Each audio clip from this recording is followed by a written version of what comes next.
जय श्री श्याम। दोस्तों, एक प्यारी सी कहानी के साथ दोस्तों, एक बार दानवीर कर्ण और श्री कृष्ण भगवान के बीच में वार्तालाप हो रही थी। तो महाभारत में कर्ण जी ने श्री कृष्ण से पूछा कि हे कृष्ण, मेरी माँ ने मुझे जन्म देते ही त्याग दिया, क्या यह मेरा अपराध था? और मेरा जन्म एक अवैध बच्चे के रूप में हुआ।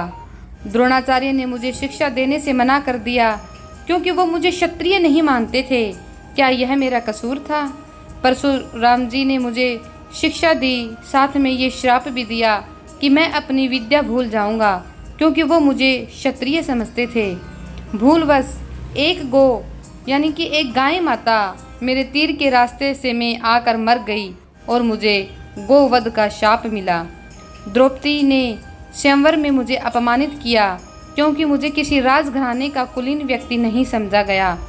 यहाँ तक कि मेरी माता कुंती ने भी मुझे अपना पुत्र होने का सच अपने दूसरे पुत्रों की रक्षा के लिए स्वीकारा।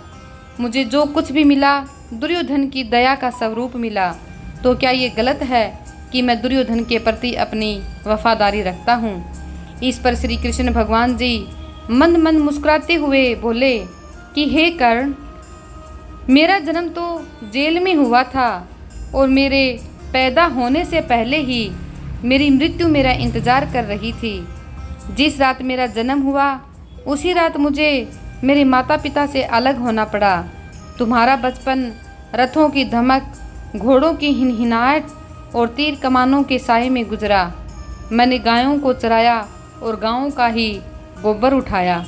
जब मैं चल भी नहीं पाता था तो न जाने कितने लोग मुझे मारने के लिए आए। मेरे ऊपर कितने प्राणघातक हमले हुए।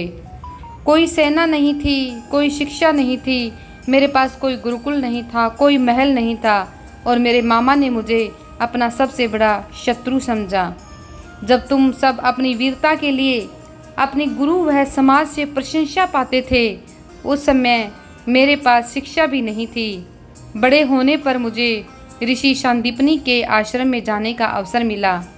हे कर्ण, तुम्हें कम से कम अपनी पसंद की लड़की से विवाह करने का अवसर तो मिला, मुझे तो वो भी नहीं मिला जो मेरी आत्मा में बसती थी, जो मेरी आत्मा थी।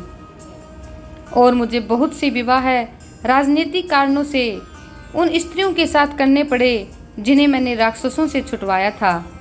जरासंध के प्रकोप के कारण मुझे अपने परिवार को यमुना से ले जाकर सुदूर प्रांत में समुद्र के किनारे बसाना पड़ा। तो दुनिया ने मुझे कायर कहा। यदि दुर्योधन जीत जाता तो विजय का श्रेय तुम्हें ही मिलता, लेकिन धर्मराज के युद्ध जीतने का श्रेय भी अर्जुन को ही मिला। मुझे कौरवों ने अपनी हार का उत्तरदायी समझा। हे कर्ण, किसी का भी जीवन चुनौतियों से रहित नहीं है। सबके जीवन में सब कुछ ठीक नहीं होता। कुछ कमियां अगर दुर्योधन में भी थी तो कुछ युधिष्ठिर में भी थी। सत्य क्या है और उचित क्या है, ये हम अपनी आत्मा की आवाज़ से स्वयं ही निर्धारित करते हैं। इस बात से कोई फर्क नहीं पड़ता कि कितनी बार हमारे साथ अन्याय हुआ। इस बात से भी कोई फर्क नहीं पड़ता कि कितनी बार हमारा अपमान होता है। इस बात से भी कोई फर्क नहीं पड़ता कि कितनी बार हमारे अधिकारों का हनन होता है। फर्क सिर्फ इस बात से पड़ता है कि हम उन सब का सामना किस प्रकार से करते हैं।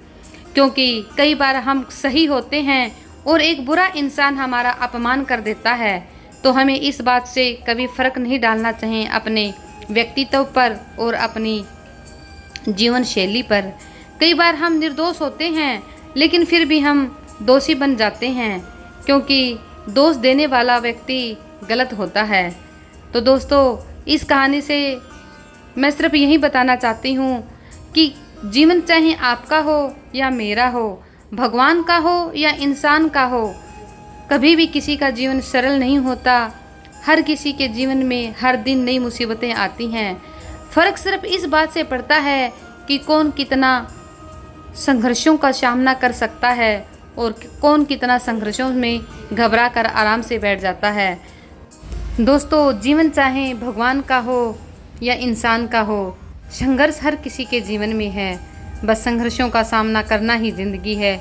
इसलिए कभी भी मुसीबतों से, संघर्षों से ना घबराएं, क्योंकि संघर्षों से लड़के ही आगे रास्ता साफ मिलेगा और एक नया सवेरा मिलेगा। तो दोस्तों कहानी पसंद आई हो तो लाइक शेयर और सब्सक्राइब ज़रूर करें एक आने वाली सुंदर सी कहानी के साथ। जय हिंद, जय भारत।